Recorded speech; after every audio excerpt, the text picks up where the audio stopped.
Hello students, today we will start chapter electricity from class 10th physics. अब students electricity का नाम आपने सुना ही है. Electricity is all around us. आपने नेचर में भी इलेक्ट्रिसिटी को देखा होगा in the form of lightning. Electricity आपके घर में भी आ रही है electric lines and electric pole से. So we are surrounded by electricity. ठीक है. तो स्टूडेंट्स अब देखो, आपके जो घर के अप्लायंसेस हैं वो भी इलेक्ट्रिसिटी से चलते हैं. ठीक है. आप प्लग लगाते हो, इलेक्ट्रिसिटी आती है. एक्चुअल में इलेक्ट्रिसिटी है क्या? Electricity is a form of energy. ठीक है. उसको दूसरी फॉर्म में हम कन्वर्ट करते हैं. जैसे अब ये वॉशिंग मशीन है. ठीक है. वॉशिंग मशीन में क्या हो रहा है? जो इलेक्ट्रिक एनर्जी है वो मैकेनिकल एनर्जी में कन्वर्ट हो रही है. क्लोथ्स जो है वो रोटेट कर रहे हैं. ठीक है. वैसे ही माइक्रोवेव में क्या हो रहा है? माइक्रोवेव में जो इलेक्ट्रिक एनर्जी है वो हीट एनर्जी में कन्वर्ट हो रही है. आपका खाना गर्म हो रहा है. ठीक है. बल्ब में क्या हो रहा है? बल्ब में जो इलेक्ट्रिक एनर्जी है वो लाइट एनर्जी में कन्वर्ट हो रही है. ठीक है. वैसे ही फूड प्रोसेसर में क्या हो रहा है? इलेक्ट्रिक एनर्जी मैकेनिकल एनर्जी में कन्वर्ट हो रही है. ब्लेड्स घूमते हैं. ठीक है. तो स्टूडेंट्स हमारे अंदर भी, बॉडी के अंदर भी जो नर्व सिग्नल्स होते हैं वो भी इलेक्ट्रिक फॉर्म में होते हैं. ठीक है. मतलब ब्रेन से जो सिग्नल जाते हैं वो भी इलेक्ट्रिक फॉर्म में होते हैं. So we are surrounded by electricity. ठीक है. चाहे आप आपके घर के अप्लायंसेस देख लो, चाहे आप नेचर में देख लो, चाहे आप बॉडी के अंदर देख लो, आपको इलेक्ट्रिसिटी हमें देखने को मिलती है. ठीक है. तो स्टूडेंट्स अब इलेक्ट्रिसिटी शुरू करने से पहले हम इलेक्ट्रिक चार्ज पढ़ेंगे. ठीक है. इलेक्ट्रिसिटी है क्या? Electricity is the flow of charge. ठीक है.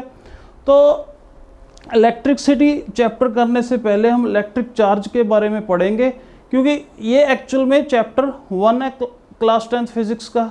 ठीक है. चैप्टर 2 है मैग्नेटिज्म. दोनों में क्या हो रहा है? चार्ज फ्लो हो रहा है. तो हमें चार्ज के बारे में पता होना चाहिए. तो ये जो लेक्चर 1 है, this is lecture number 1 of electricity. इसमें हम चार्ज के बारे में डिस्कस करेंगे. ठीक है. चार्ज के बेसिक प्रॉपर्टीज, चार्ज की डेफिनेशन, इसको ही हम पढ़ेंगे आज. तो स्टूडेंट्स देखो, अब इलेक्ट्रिक चार्ज को हम डिफाइन कैसे करेंगे? It is the property of matter due to which electric and magnetic effects are produced. अब इलेक्ट्रिक एंड मैग्नेटिक इफेक्ट्स क्या होते हैं वो धीरे धीरे हम समझेंगे. ठीक है. अब एक्चुअल में यहाँ पे ये इलेक्ट्रिसिटी, एक्चुअल में यहाँ पे चार्ज फ्लो हो रहा है. ठीक है. चार्ज फ्लो हो रहा है. तो चार्ज के बारे में थोड़ा सा हम पढ़ते हैं आज. तो पॉइंट्स टू रिमेंबर, चार्ज को स्टूडेंट्स डिनोट करते हैं हम स्मॉल क्यू और कैपिटल क्यू से. ठीक है. अब एसआई यूनिट ऑफ चार्ज क्या होती है? कूलम. जैसे मास की होती है किलोग्राम, लेंथ की होती है मीटर. ठीक है. वैसे ही चार्ज को मेजर करते हैं कूलम्स में.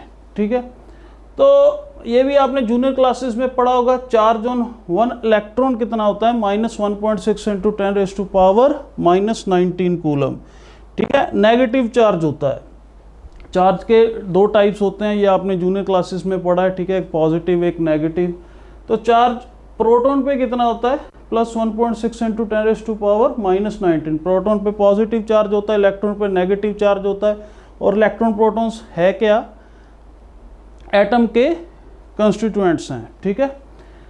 अब स्टूडेंट्स अब आप देखो कि वर्ल्ड में कोई भी चीज़ है, कोई भी चीज़ आप उठा लो, एटम से बनी हुई है. ठीक है. एटम का बेसिकली स्ट्रक्चर कैसा होता है वो भी आपको पता है. बीच में न्यूक्लियस होता है. ठीक है. न्यूक्लियस में क्या होते हैं? प्रोटॉन्स एंड न्यूट्रॉन्स होते हैं और इलेक्ट्रॉन्स रिवॉल्व करते हैं. ये वैसा सही सिस्टम है जैसा हमारा सोलर सिस्टम है. सोलर सिस्टम में सेंटर में क्या होता है? सन होता है और प्लैनेट्स रिवॉल्व करते हैं. ठीक है. तो अब इलेक्ट्रॉन्स पे नेगेटिव चार्ज है, प्रोटॉन्स पे पॉजिटिव चार्ज है और न्यूट्रॉन्स पे, उसका नेम ही सजेस्ट कर रहा है न्यूट्रल, तो उस पर कोई चार्ज नहीं होता न्यूट्रॉन्स पे. ठीक है. अब स्टूडेंट्स ये एक नियॉन का एटम है. इसमें 10 प्रोटॉन्स हैं और 10 इलेक्ट्रॉन्स होंगे. ठीक है. अब स्टूडेंट्स एटम जो होता है ना, कोई भी आप एटम उठा लो, वो इलेक्ट्रिकली न्यूट्रल होता है. न्यूट्रल कहने का मतलब क्या है? जितने उसमें प्रोटॉन्स हैं उतने ही इलेक्ट्रॉन्स हैं. अगर ये नियॉन का एक एटम है, इसमें अगर 10 प्रोटॉन्स हैं तो उस पर इलेक्ट्रॉन्स भी 10 नहीं होंगे, ठीक है ना। तो atom is electrically neutral, means number of protons is equal to number of electrons. और स्टूडेंट चार्ज कैसे जनरेट होता है किसी भी बॉडी पे, जब उसकी न्यूट्रलिटी डिस्टर्ब करते हैं, ठीक है। अब न्यूट्रलिटी डिस्टर्ब करना मतलब, अब स्टूडेंट्स यहाँ पे इलेक्ट्रॉन्स का, इस पे इलेक्ट्रॉन्स का नंबर था 10, ठीक है। अब प्रोटॉन्स का नंबर नहीं हम घटा बढ़ा सकते, ठीक है, इलेक्ट्रॉन्स का ही नंबर हम घटा बढ़ा सकते हैं। अगर इलेक्ट्रॉन्स का नंबर बढ़ जाएगा, ठीक है, तो न्यूट्रलिटी डिस्टर्ब हो जाएगी। अगर इलेक्ट्रॉन्स का नंबर कम हो जाएगा तब भी डिस्टर्ब हो जाएगी, ठीक है। इनिशियली कोई भी एटम इलेक्ट्रिकली न्यूट्रल है, इसका मतलब जितने उसमें इलेक्ट्रॉन्स हैं उतने ही प्रोटॉन्स हैं।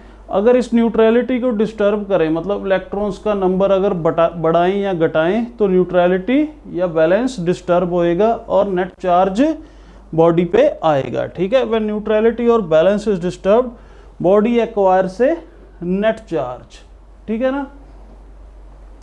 तो स्टूडेंट्स देखो next types of electric charge, ये आपको ऑब्वियसली पता है, ठीक है। पॉजिटिव चार्ज और एक नेगेटिव चार्ज। पॉजिटिव चार्ज कब आता है, जब डेफिशिएंसी हो जाती है इलेक्ट्रॉन्स की, ठीक है। देखो अब यहाँ पे इनिशियली इलेक्ट्रॉन्स 10 है और प्रोटॉन्स भी 10 है, ठीक है। अब इस नियॉन के एटम पे पॉजिटिव चार्ज आ जाएगा जब इलेक्ट्रॉन्स की डेफिशिएंसी होगी। डेफिशिएंसी मतलब कि 10 से कम हो गए, 8 हो गए, 6 हो गए, तो इस पे पॉजिटिव चार्ज आ जाएगा, ठीक है। और नेगेटिव चार्ज क्या होता है, नेगेटिव चार्ज देखो, अब body having excess of electrons, अगर इलेक्ट्रॉन्स का सरप्लस हो गया, ठीक है। वैसे ही मतलब अगर यहाँ पे इलेक्ट्रॉन्स का नंबर 10 से ज़्यादा हो गया, 12 हो गया, 15 हो गया, 20 हो गया, 50 हो गया, तो इस पे नियॉन के एटम पे नेगेटिव चार्ज आ जाएगा, ठीक है, जब भी इलेक्ट्रॉन्स का एक्सेस हो, सरप्लस हो, ठीक है, सीधी सी बात है। तो दो टाइप के चार्ज होते हैं, बाकी इसको हम आज एक्सपेरिमेंटली इसको प्रूव भी करेंगे। अगर सरप्लस हो जाता है इलेक्ट्रॉन्स का, नेगेटिव चार्ज आता है, तो डेफिशिएंसी हो जाती है तो पॉजिटिव चार्ज होता है, ठीक है। इसको हम मैथमेटिकली निकालेंगे भी आज। अब students next properties of charge, ठीक है। प्रॉपर्टीज ऑफ चार्ज हमने 4 प्रॉपर्टीज पढ़ेंगे। तो फर्स्ट है additivity of charge. Additivity of charge का मतलब क्या है, अगर कोई सिस्टम है, मान लो यहाँ पे मैं सिस्टम बना लेता हूँ, ये सिस्टम है। अब इस सिस्टम में मान लो 4 चार्जेस पड़े हैं, एक -2 कूलम है, एक 6 कूलम है, ठीक है, एक 8 कूलम है, ठीक है, और एक -10 कूलम है, ठीक है स्टूडेंट्स। तो इस पे नेट चार्ज कैसे हम निकालेंगे, नेट चार्ज मतलब कि इस तरीके से हम रिप्रेजेंट कर देंगे, ठीक है। चाहे स्मॉल क्यू ले लो चाहे कैपिटल क्यू ले लो, वो आपकी मर्जी है, ठीक है। अब नेट चार्ज हमने निकालना है सिस्टम पे, तो स्टूडेंट्स कैसे निकालेंगे, charge on any system is obtained by algebraically adding all charges, ठीक है। सबको अलजेब्रिकली ऐड करेंगे।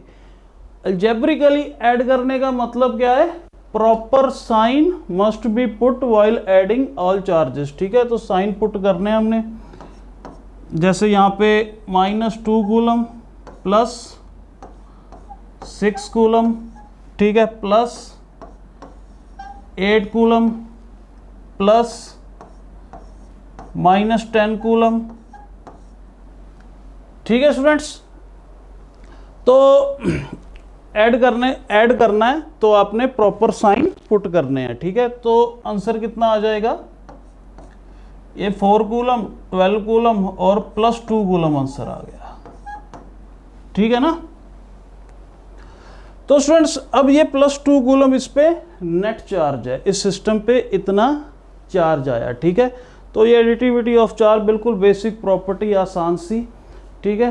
तो नेक्स्ट देखो, अब स्टूडेंट्स अब हमने फर्दर प्रॉपर्टीज डिस्कस करने से पहले ना हम एक एक्सपेरिमेंट डिस्कस कर लेते हैं, ठीक है। उस एक्सपेरिमेंट का नाम है ग्लास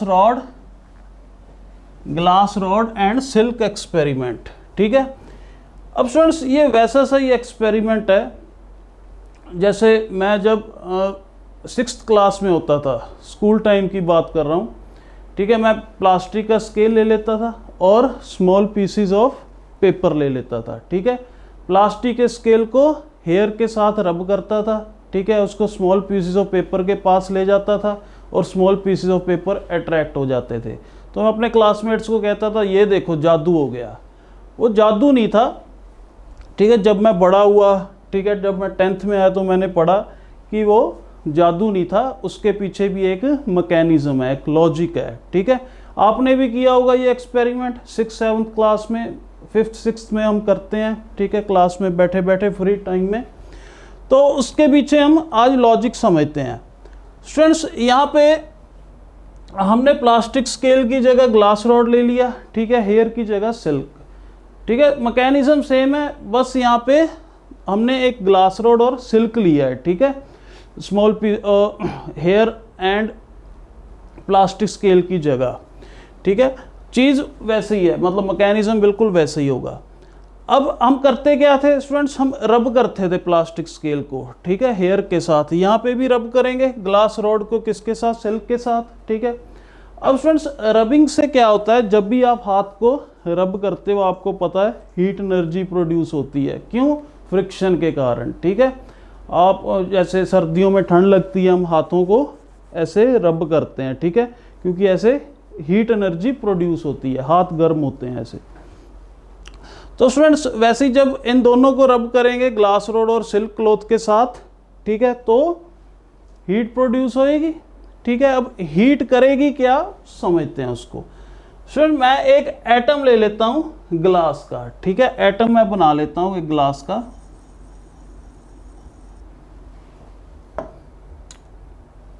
अब स्टूडेंट्स, ये मैंने क्या बनाया है, न्यूक्लियस बनाया है, ठीक है, और इलेक्ट्रॉन्स रिवॉल्व करेंगे।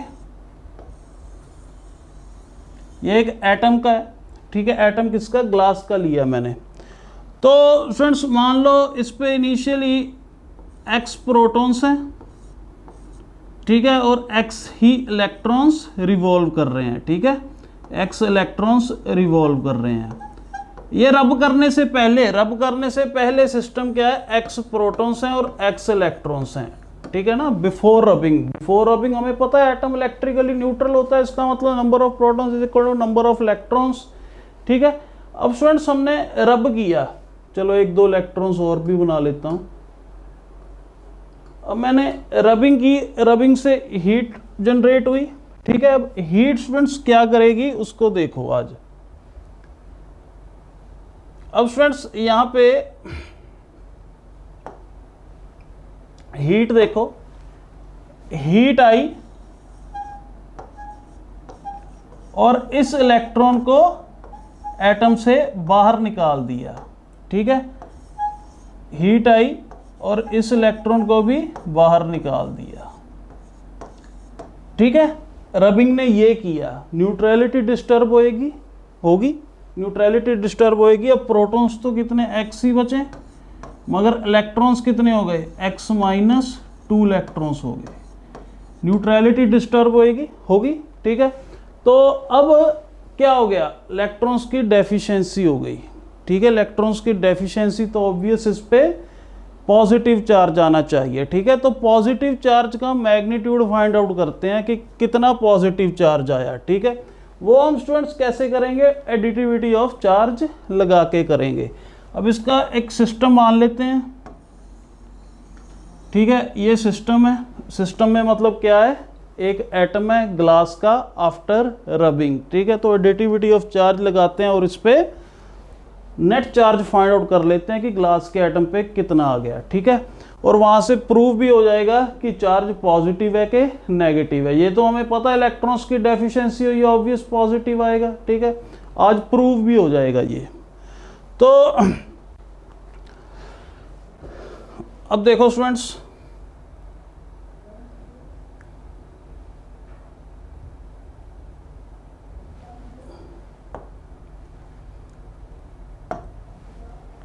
चलो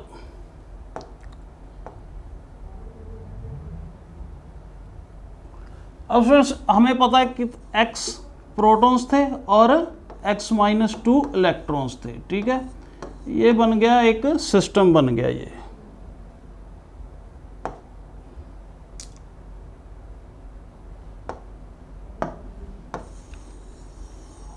ठीक है। नेट चार्ज निकालना हमने, तो एक प्रोटॉन पे आपको पता है कितना चार्ज होता है, प्लस 1.6 इंटू 10⁻⁻19, तो x पे कितना होएगा,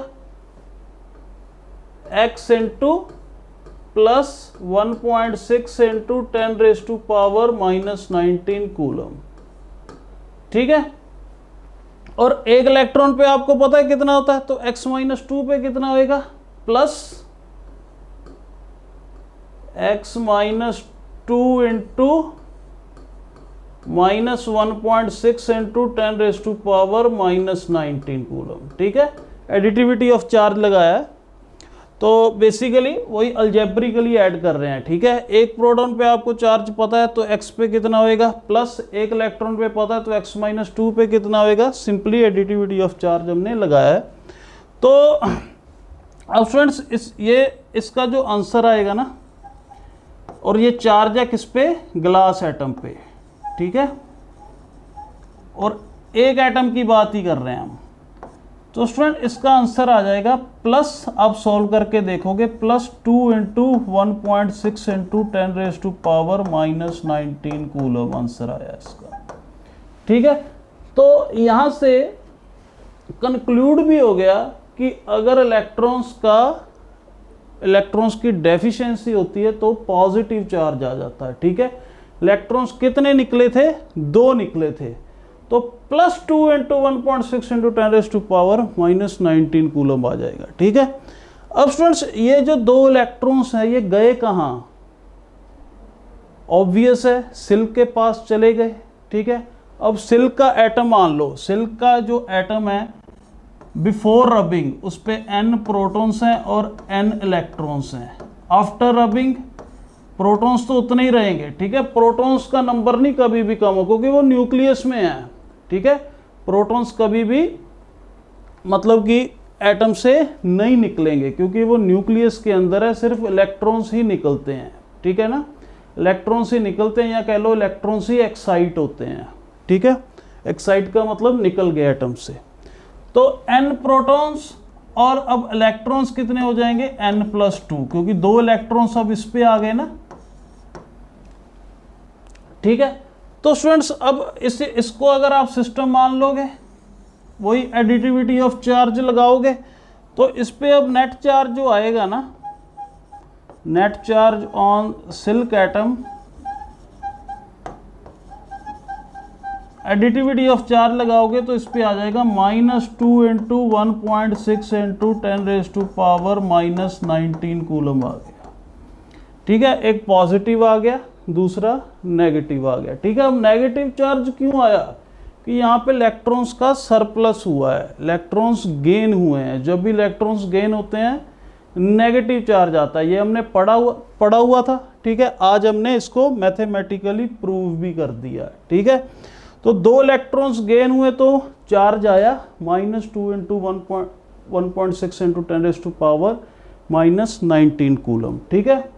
तो अब स्टूडेंट्स अब 2 जो यहाँ पे एक सिल्क और मैंने ग्लास रोड लिया है, ठीक है। आप 2 किसी भी मटेरियल्स को ले सकते हो, ठीक है। चाहे आप एबोनाइट की रोड ले लो, ठीक है, उसको वूल के साथ रब कर दो, ठीक है। चाहे आप वही एक प्लास्टिक स्केल या हेयर ले लो, ठीक है। एक पे पॉजिटिव आएगा, एक पे नेगेटिव आएगा, ठीक है। आप कोई भी 2 मटेरियल्स ले सकते हो, ठीक है। और अगर ये डिसाइड करना है कि कौन से मटेरियल पे पॉजिटिव चार्ज आता है, कौन से मटेरियल पे नेगेटिव चार्ज आता है, ठीक है। आपके दिमाग में ये क्वेश्चन आ रहा होगा कि सर ग्लास रोड से ही इलेक्ट्रॉन्स क्यों निकले, ठीक है। मतलब ग्लास रोड से इलेक्ट्रॉन्स निकले और सिल्क के पास चले गए, सिल्क से क्यों नहीं निकले और ग्लास पे वो क्यों नहीं आए, मतलब 2 इलेक्ट्रॉन्स ग्लास पे क्यों नहीं आए, ग्लास से निकले ही क्यों, ठीक है। ये कैसे डिसाइड होता है, ये स्टूडेंट्स डिसाइड होता है ट्राइबोइलेक्ट्रिक सीरीज, ठीक है। वो आपका सिलेबस का पार्ट नहीं है। ट्राइबोइलेक्ट्रिक सीरीज होती है, उसमें 70-80 मटेरियल्स होते हैं, ठीक है। आपको थोड़ा सा अगर मैं बताऊं, ठीक है। तो अब स्टूडेंट्स बीच में एक मटेरियल की रेफरेंस होती है, ठीक है, और जैसे जैसे हम ऊपर जाते हैं tendency to gain positive charge बढ़ती है, ठीक है। मान लो यहाँ पे ये आ जाएगी ग्लास की रॉड, ठीक है, और नीचे आ जाएगा सिल्क। आप देखोगे 70-80 ऐसे मटेरियल्स होते हैं, ठीक है। तो जैसे जैसे ऊपर जाएंगे tendency to gain positive charge बढ़ती है, ठीक है, जैसे जैसे नीचे जाएंगे tendency to gain negative charge बढ़ती है, ठीक है। अब यही अगर आप एक प्लास्टिक का जो वो स्केल लिया था हमने, ठीक है, प्लस आपने अपने बालों के साथ उसे रब करवाया, ठीक है, तो प्लास्टिक के स्केल पे ऑब्वियस नेगेटिव चार्ज आता है और हेयर पे पॉजिटिव चार्ज आता है। इसका मतलब क्या है कि हेयर जो आएंगे वो इधर होएगा, ठीक है, और प्लास्टिक स्केल जो होएगा वो नीचे होएगा, प्लास्टिक स्केल, ठीक है स्टूडेंट्स। तो अब अगर वही आप एक एबोनाइट की रोड ले लो प्लस वूल के साथ उसे रब करवाओ, ठीक है, तो एबोनाइट रोड पे नेगेटिव चार्ज आता है और वूल पे पॉजिटिव आता है, ठीक है। तो ऑब्वियस है एबोनाइट नीचे होएगा, ठीक है, और वूल ऊपर होएगा, ठीक है ना। तो मतलब जैसे जैसे ऊपर जा रहे हैं पॉजिटिव चार्ज गेन करने की टेंडेंसी बढ़ती है, जैसे जैसे नीचे जाते हैं tendency to gain negative charge बढ़ती है, ठीक है। या ऐसे भी कह लो जैसे जैसे ऊपर जाते हैं टेंडेंसी टू लूज इलेक्ट्रॉन्स, ठीक है, वो बढ़ती है, जैसे जैसे नीचे जाते हैं टेंडेंसी टू गेन इलेक्ट्रॉन्स बढ़ती है। ये ट्राइवोइलेक्ट्रिक सीरीज होती है, आपके सिलेबस का पार्ट नहीं है, ठीक है। ये डिसाइड करती है किसके इलेक्ट्रॉन्स गेन होते हैं, किसके लूज होते हैं, ठीक है। तो ये हो गया students glass rod and silk experiment, ठीक है। तो एक पे पॉजिटिव चार्ज आ जाएगा, एक पे नेगेटिव आ जाएगा, ठीक है। पॉजिटिव किस पे आएगा, जिसके इलेक्ट्रॉन्स निकले हैं, ठीक है, जिसने लूज किए हैं, और नेगेटिव किस पे आ जाएगा, जिसने इलेक्ट्रॉन्स गेन किए हैं, ठीक है। चलो अब स्टूडेंट्स नेक्स्ट देखो, अब नेक्स्ट प्रॉपर्टी देखो। अब स्टूडेंट्स जो अगली प्रॉपर्टीज हैं वो इस एक्सपेरिमेंट से, जो हमने एक्सपेरिमेंट किया है उससे समझनी बहुत आसान हो जाएंगी, ठीक है।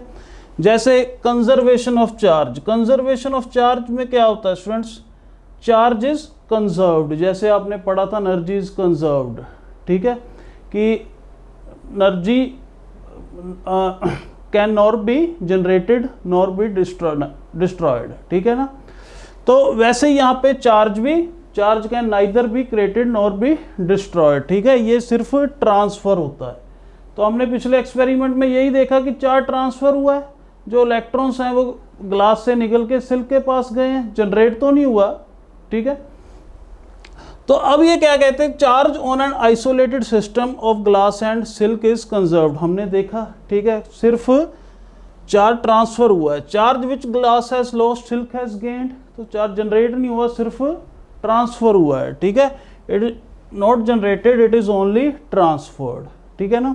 अगर आप आइसोलेटेड सिस्टम अगर बनाओ, एक यहाँ पे ग्लास की रॉड है, एक सिल्क का क्लॉथ है, तो एक्चुअल में हुआ क्या है कि इससे जो इलेक्ट्रॉन्स हैं वो निकले, दो इलेक्ट्रॉन्स निकले हैं, ठीक है, ट्रांसफर हुए हैं, तो इस पे पॉजिटिव आ गया, इस पे नेगेटिव आ गया, ठीक है। ओवरऑल अगर सिस्टम देखा जाए, ओवरऑल अगर सिस्टम देखा जाए उस पे नेट चार्ज स्टूडेंट्स जीरो ही है ओवरऑल सिस्टम में। आप एडिटिविटी ऑफ चार्ज लगा के भी देख लो, इस पे कितना चार्ज आया था, +2 इंटू 1.6 इंटू 10⁻⁻19, और इस पे कितना आया था, -2 इंटू 1.6 इंटू 10⁻⁻19। तो नेट चार्ज दोनों के सिस्टम पे, मतलब दोनों को अगर एक सिस्टम में लिया तो नेट चार्ज जीरो ही है, ठीक है। तो चार्ज सिर्फ ट्रांसफर हुआ है, ना ही वो जनरेट हुआ है, ना ही वो डिस्ट्रॉय हुआ है, ठीक है, सिर्फ ट्रांसफर हुआ है। तो हमने वो एक्सपेरिमेंट से देखा है, ठीक है। नेक्स्ट प्रॉपर्टी देखो, अब उसमें नेक्स्ट प्रॉपर्टी क्या है, क्वांटाइजेशन ऑफ चार्ज, और सबसे इंपॉर्टेंट प्रॉपर्टी है, ये आगे भी आपके काम आएगी, ठीक है, जब हम करंट वगैरह पढ़ेंगे, इलेक्ट्रिसिटी चैप्टर जो है शुरू करेंगे, ठीक है। ये बेसिकली अब इलेक्ट्रिसिटी हमने शुरू नहीं किया, इलेक्ट्रिसिटी फ्लो ऑफ चार्ज, ठीक है, चार्ज का फ्लो है, चार्ज का फ्लो अभी हमने पढ़ना शुरू नहीं किया है, ठीक है। हम सिर्फ चार्ज के बारे में थोड़ा सा बेसिक समझ रहे हैं उसके। चलो अब स्टूडेंट्स देखो क्वांटाइजेशन ऑफ चार्ज। अब क्वांटाइजेशन ऑफ चार्ज क्या होता है, charge possessed by body is always integral multiple of basic unit of charge. Basic unit of charge का मतलब क्या है, 1.6 × 10⁻⁻19, ठीक है। इंटीग्रल मल्टीपल मतलब कि यहाँ पे जो n है, जो इंटीजर है, वो हमने देखा, अभी हमने देखा कि जो चार्ज आया था कितना आया था सिल्क पे, +2 × 1.6 × 10⁻⁻19 आया था, ठीक है। और सिल्क पे कितना आया था, -2 × 1.6 × 10⁻⁻19 कूलम आया था, ठीक है। तो इसको E भी बोल देते हैं, ठीक है, इसको E भी बोल देते हैं।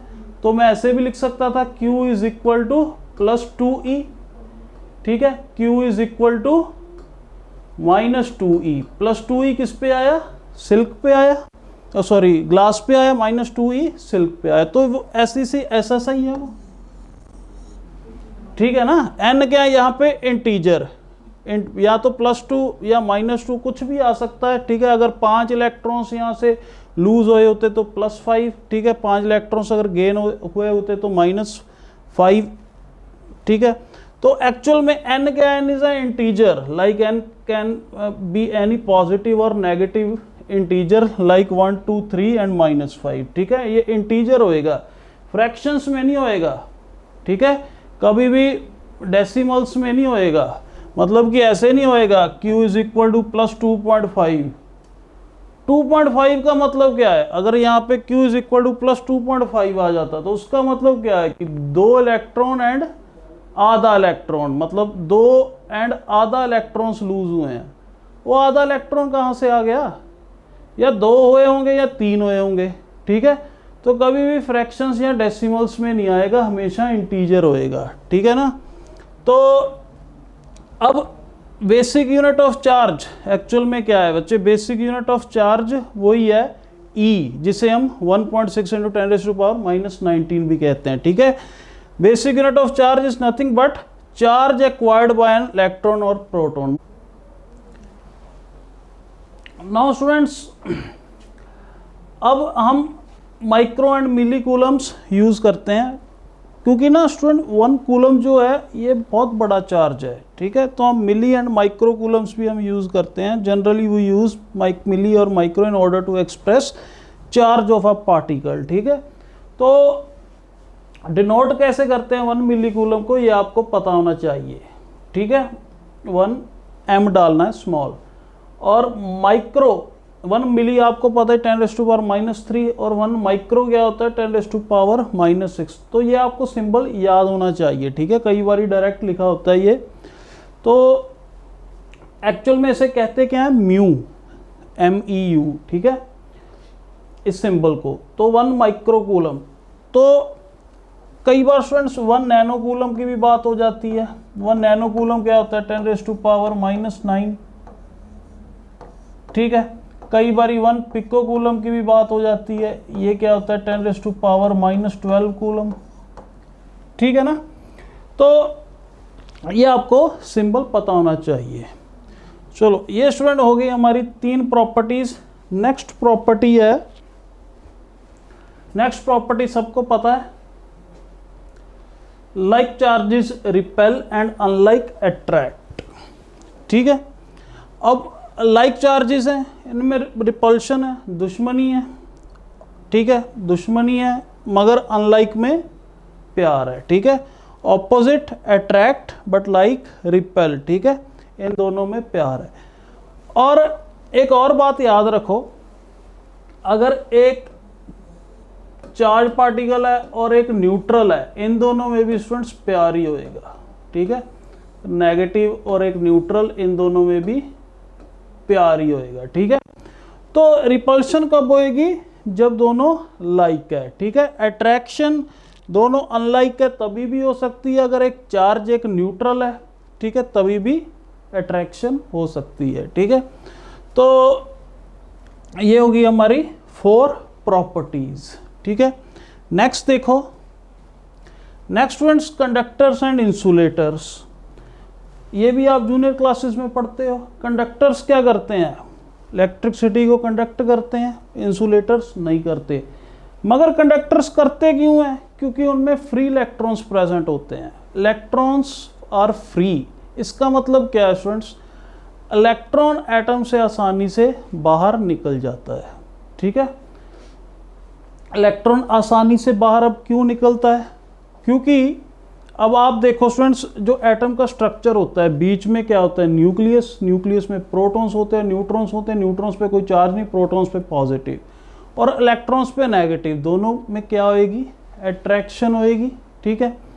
अब जो इलेक्ट्रॉन्स न्यूक्लियस से दूर हैं, ठीक है, न्यूक्लियस से अगर दूर हैं तो फोर्स ऑफ अट्रैक्शन कम हो जाता है, ठीक है, किन में, न्यूक्लियस में, और जो इलेक्ट्रॉन्स दूर हैं वो आसानी से बाहर निकल जाते हैं, ठीक है, एक्साइट हो जाते हैं, तो वो इलेक्ट्रिसिटी कंडक्ट करने में हेल्प करते हैं, मतलब इलेक्ट्रिसिटी वही कंडक्ट करते हैं, ठीक है, जो इलेक्ट्रॉन्स फ्री हो जाते हैं, जो आसानी से कंडक्टर में मूव कर लेते हैं, ठीक है, एक जगह से दूसरी जगह, उनके कारण इलेक्ट्रिसिटी कंडक्ट होती है, ठीक है।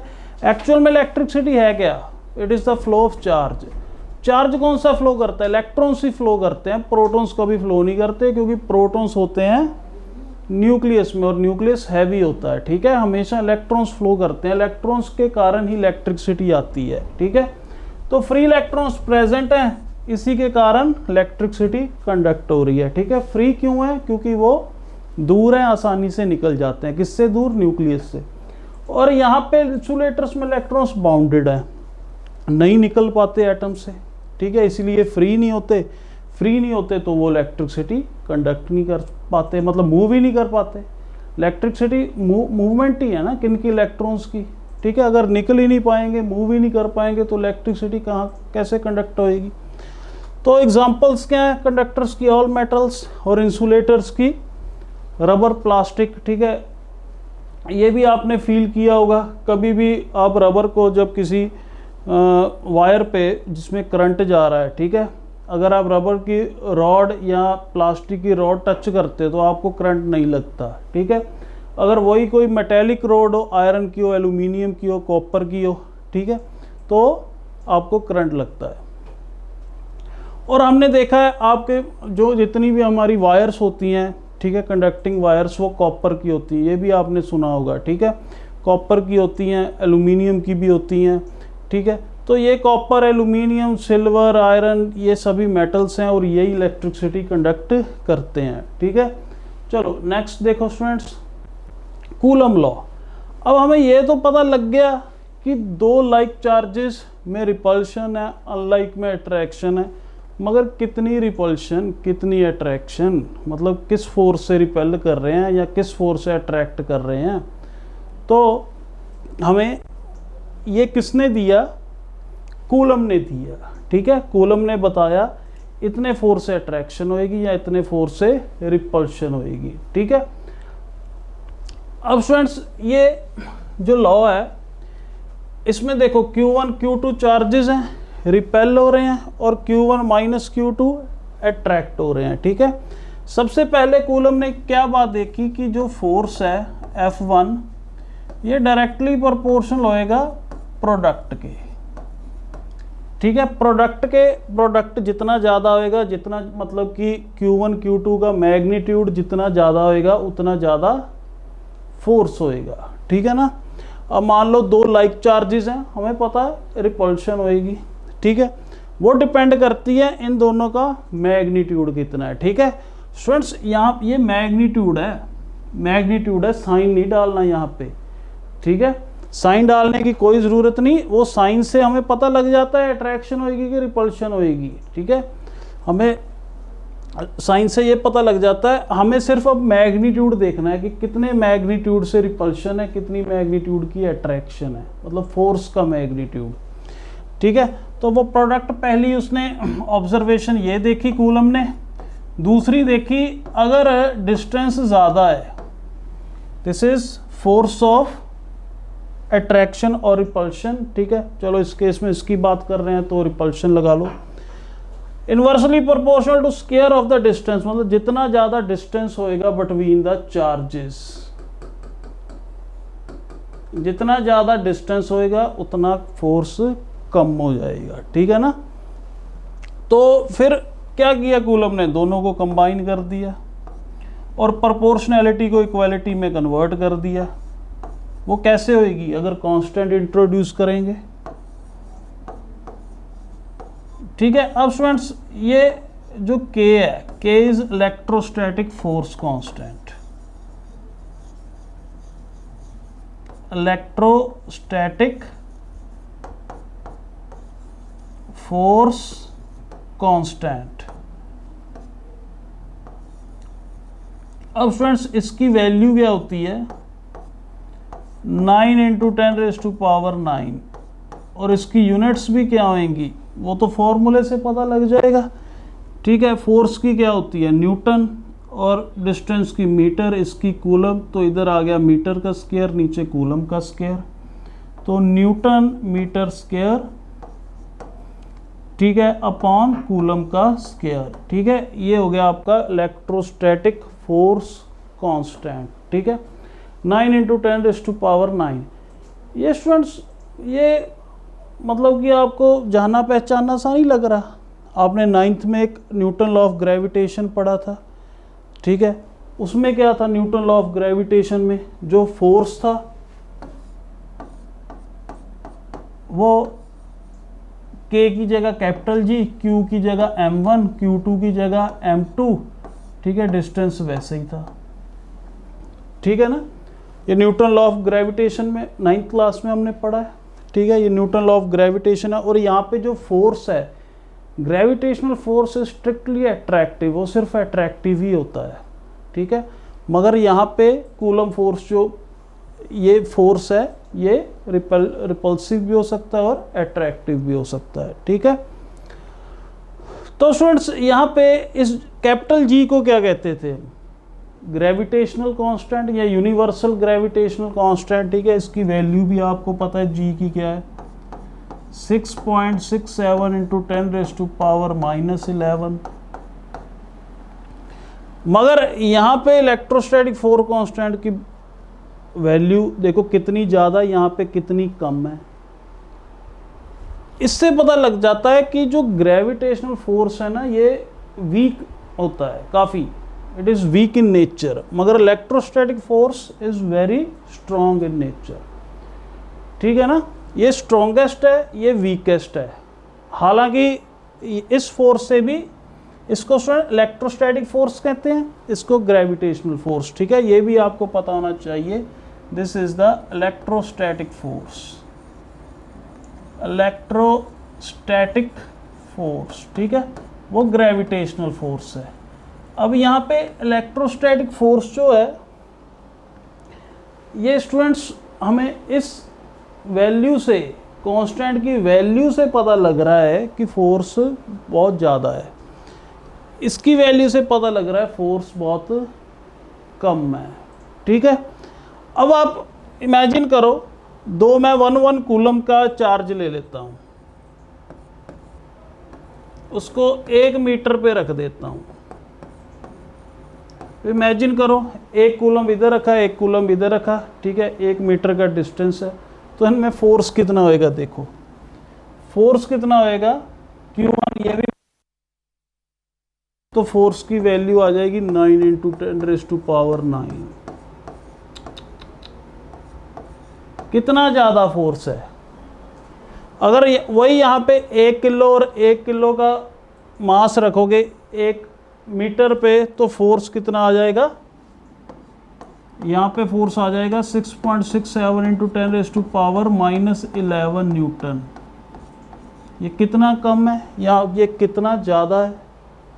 बहुत ज़्यादा फोर्स है ये, ठीक है। इसीलिए मैंने आपको बताया था कि जो 1 कूलम होता है ना, ये वेरी बिग चार्ज है।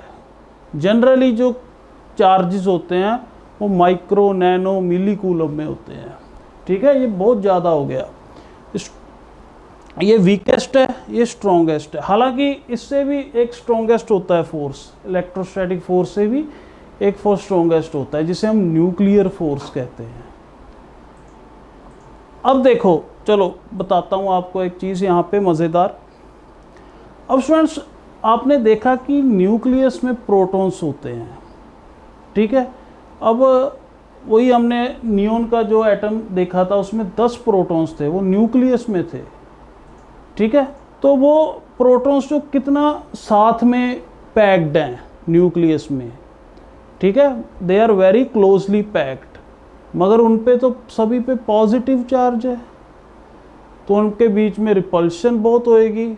फिर वो न्यूक्लियस में कैसे इकट्ठे होके रह रहे हैं? 10 प्रोटॉन्स, 10 पे लाइक चार्ज है, लाइक चार्ज में तो दुश्मनी होती है, और 10 में तो बहुत ज़्यादा दुश्मनी होएगी, तो वो कैसे न्यूक्लियस में पैक्ड हैं?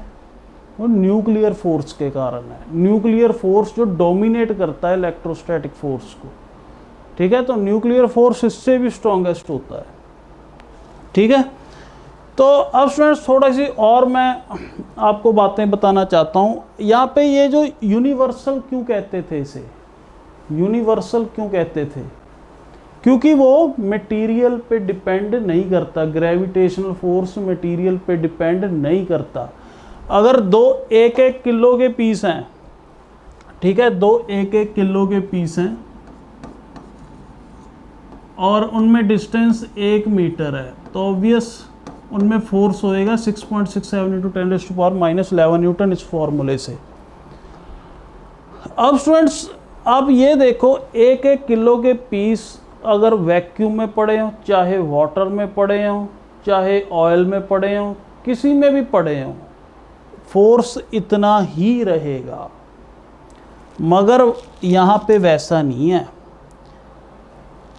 ये 2 1-1 कूलम के चार्ज पार्टिकल्स अगर 1 मीटर पे पड़े हैं वैक्यूम में या एयर में, कह लो वैक्यूम या एयर में पड़े हैं, तभी फोर्स इतना है। अगर इसी को ही वाटर में रख देंगे तो फोर्स जो है वो 81 टाइम्स कम हो जाता है। मतलब कहने का मतलब क्या है कि जो इलेक्ट्रोस्टैटिक फोर्स कांस्टेंट है ना, ये मटेरियल पे डिपेंड करता है, ये मटेरियल पे डिपेंड करता है। तो हम electrostatic force is also material dependent, but gravitational force is not material dependent, it is material independent, ठीक है। अगर ये इनको ही वाटर में रख देंगे ना, तो जो फोर्स है वो 81 टाइम्स कम हो जाता है, ठीक है। 81 टाइम्स क्यों कम हो जाता है? क्योंकि वैल्यू इलेक्ट्रोस्टैटिक फोर्स कांस्टेंट की वैल्यू कम हो जाती है। ये आंसर कैसे आया था? 9 इंटू 10⁻⁹। तो अपने यहाँ पे 1 पुट किया, यहाँ पे 1 पुट किया, नीचे 1 आ गया, तो फोर्स किसके इक्वल आ गया? 9 इंटू 10⁻, क्योंकि इलेक्ट्रोस्टैटिक फोर्स कांस्टेंट की वैल्यू 9 इंटू 10⁻9 थी। ये किस में थी? वैक्यूम में थी, मगर वाटर में कम हो जाएगी। तो ये जो मटेरियल डिपेंडेंट फोर्स होता है इलेक्ट्रोस्टैटिक, ठीक है। 2 चार्जेस 1-1 कूलम के 1 मीटर पे पड़े हैं, वैक्यूम में 9 इंटू 10⁻9 आएगा, वाटर में अलग आएगा, ऑयल में रखोगे अलग आएगा, अगर ग्लास में रख दोगे अलग आएगा, ठीक है। छोटी छोटी चीज़ें जो कि छोटे अपने जो MCQs में काम आ जाती हैं, ठीक है। तो अब स्टूडेंट्स नेक्स्ट देखो, अब एक्चुअल में ये जो F1 F2 है, ये स्टूडेंट्स एक्शन रिएक्शन पेयर होते हैं, ठीक है। क्योंकि आप ये देखो, डिफरेंट बॉडीज़ पे एक्ट हो रहे हैं, ऑपोजिट डायरेक्शन में है, ठीक है, मैग्नीट्यूड भी इनका सेम होएगा। तो तीनों अगर चीज़ें यहाँ पे सेटिस्फाई हो रही हैं तो ऑब्वियस ये एक्शन रिएक्शन पेयर है, ठीक है। तो F1 ये F2 के भी इक्वल है, मतलब कि कहने का मतलब ये Q1 जितने फोर्स से रिपेल हो रहा है Q2 भी उतने फोर्स से रिपेल होएगा, because they are action reaction pair, ठीक है। वैसे ही जैसे आपने यहाँ पे देखा था न्यूटन लॉ ऑफ ग्रेविटेशन में, वहाँ पे भी अगर ये दो मासेस हैं, इनके बीच में अट्रैक्शन होएगी, और अट्रैक्शन जो है F1 और F2 लगा लो, और F1 F2 इक्वल होएगा, ठीक है। ऑपोजिट डायरेक्शन में है और सेम नेचर के हैं, ठीक है, और डिफरेंट बॉडीज पे एक्ट हो रहे हैं। अगर सभी चीज़ें ये सेटिस्फाई हो रही हैं तो ऑब्वियस एक्शन रिएक्शन पेयर होते हैं, ठीक है। तो ये हो गया स्टूडेंट्स हमारा कूलम लॉ, ठीक है। तो नेक्स्ट चलते हैं क्वेश्चंस पे। चलो अब स्टूडेंट्स क्या है, if A charge body attracts another body the charge on the other body. मान लो एक चार्ज बॉडी है, वो दूसरी बॉडी को अट्रैक्ट कर रही है, तो उस पर क्या क्या नेगेटिव चार्ज हो सकता है या वो न्यूट्रल भी हो सकता है, ठीक है ना। अगर एक चार्ज बॉडी है दूसरी बॉडी को अट्रैक्ट कर रही है तो उस पर पॉजिटिव, अगर यहाँ पे नेगेटिव चार्ज तो यहाँ पे पॉजिटिव चार्ज भी हो सकता है, न्यूट्रल भी हो सकता है। Then charge on the other body can be negative, can be zero, can be positive, ठीक है। तो डी हमारा आंसर आ जाएगा, ठीक है। Next, materials which allow larger currents to flow through them, obviously conductors, ठीक है ना। लार्ज करंट एक्चुअल में है क्या, करंट की डेफिनेशन पढ़ेंगे, it is the rate of flow of electrons, ठीक है ना। तो इलेक्ट्रॉन्स किस में फ्लो करते हैं, किस में फ्री होते हैं, ऑब्वियस कंडक्टर्स में, ठीक है। तो कंडक्टर्स ही अलाउ करते हैं लार्जर करंट को टू फ्लो थ्रू देम, ठीक है। नेक्स्ट, अब देखो यहाँ पे एलॉयज भी कंडक्ट करते हैं, ठीक है। सेमीकंडक्टर्स भी कंडक्ट कर लेते हैं, इंसुलेटर्स नहीं कंडक्ट करते, मगर जिसमें सबसे ज़्यादा कंडक्ट करता है वो कंडक्टर्स ही होते हैं, ठीक है, इसीलिए इनका नाम कंडक्टर्स हैं। चलो next, good conductors have many loosely bound, क्या आएगा स्टूडेंट्स, ऑब्वियस इलेक्ट्रॉन्स आएगा, लूजली बाउंड, ठीक है, दूर हैं न्यूक्लियस से, तो ऑब्वियस, ठीक है, लूजली बाउंड इलेक्ट्रॉन्स हैं, इसीलिए वो फ्री हो जाते हैं, आराम से वो निकल जाते हैं किससे, एटम से, ठीक है। तो मतलब मूव कर लेते हैं आसानी से कंडक्टर में। Next, if a glass rod is rubbed with silk it acquires a positive charge because, क्यों स्टूडेंट पॉजिटिव चार्ज आता है, because electrons are removed from it, ठीक है। हमने देखा था ग्लास से इलेक्ट्रॉन्स निकले थे, इसीलिए उस पर पॉजिटिव चार्ज आया था। नेक्स्ट देखो, in Coulomb's law the constant of proportionality K has the unit, students क्या आएगी, देखा था हमने न्यूटन मीटर स्क्वायर पर कूलम स्क्वायर, ठीक है। के Q1 Q2 upon are square, तो के की यूनिट्स पता करनी है, फोर्स की क्या होगी न्यूटन, डिस्टेंस की मीटर, मीटर स्क्वायर, और इसकी कूलम, इसकी भी कूलम, कूलम स्क्वायर आ गया, ठीक है। नेक्स्ट देखो, a body has 4 electrons and 5 protons, how much charge in coulomb it has. तो स्टूडेंट्स इसको समझो, एक सिस्टम ले लो, 4 इलेक्ट्रॉन्स हैं, 5 प्रोटॉन्स हैं, तो इस सिस्टम पे नेट चार्ज कैसे निकालेंगे, एडिटिविटी ऑफ चार्ज लगा के। एक इलेक्ट्रॉन पे आपको पता इतना होता है, तो 4 पे कितना आ जाएगा, 4 इंटू माइनस 1.6 इंटू 10⁻⁻19, ठीक है, ई भी कह देते हैं इसे। एक प्रोटॉन पे पता है तो 5 पे कितना आ जाएगा, 5 इंटू प्लस 1.6 इंटू 10⁻⁻19, ठीक है। तो अभी आंसर कितना आएगा, 1.6 इंटू 10⁻⁻19, जिसे हम ई भी कह देते हैं।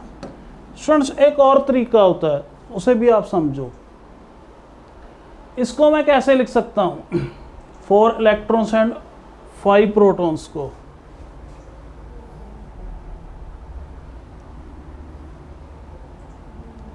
ऐसे लिख सकता हूँ 4 प्रोटॉन एंड 1 प्रोटॉन। अब उसमें 4 इलेक्ट्रॉन और 4 प्रोटॉन्स ये क्या हो जाएंगे, न्यूट्रल हो जाएंगे। तो आपको पता है इलेक्ट्रॉन्स का नंबर अगर प्रोटॉन्स के नंबर के इक्वल होएगा तो वो न्यूट्रल हो जाएगा, ठीक है।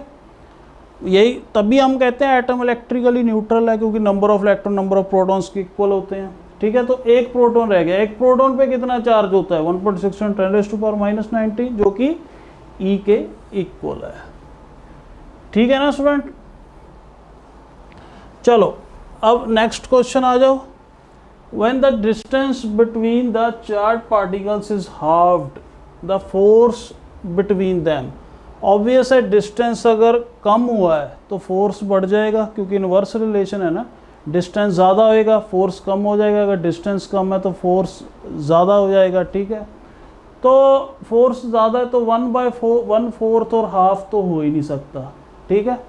डबल एंड 4 टाइम्स में ही आंसर है, तो वो आप सीधे भी कर सकते हो, force is directly proportional to r², ठीक है। अब डिस्टेंस हाफ हो गया तो नया फोर्स आ जाएगा r/2 का होल स्क्वायर, ठीक है। ये दो इक्वेशंस बन गई हैं, इन दोनों को डिवाइड कर दो, ठीक है। डिवाइड कर दोगे तो प्रोपोर्शनैलिटी जो होती है वो इक्वालिटी में कन्वर्ट हो जाती है, ठीक है। तो 1/r² और इधर आ जाएगा r²/4, ठीक है स्टूडेंट्स। ये कैंसिल हो गया तो f' जो कि न्यू फोर्स है, f' इज न्यू फोर्स, वो 4 टाइम्स हो जाएगा इनिशियल फोर्स से। Final force is 4 times initial force, ठीक है। तो ये स्टूडेंट्स हमारा था फर्स्ट लेक्चर, जिसमें हमने चार्ज के बारे में पढ़ा, ठीक है। तो नेक्स्ट लेक्चर में लेक्चर नंबर 2 पे इलेक्ट्रिसिटी के हम एक्चुअल में इलेक्ट्रिसिटी चैप्टर शुरू करेंगे, ठीक है। इलेक्ट्रिक करंट से शुरू करेंगे जिसमें चार्ज फ्लो होएगा, ठीक है। चार्ज के बारे में हमने पढ़ लिया, अब हम फ्लो ऑफ चार्ज पढ़ेंगे। Okay students, thank you.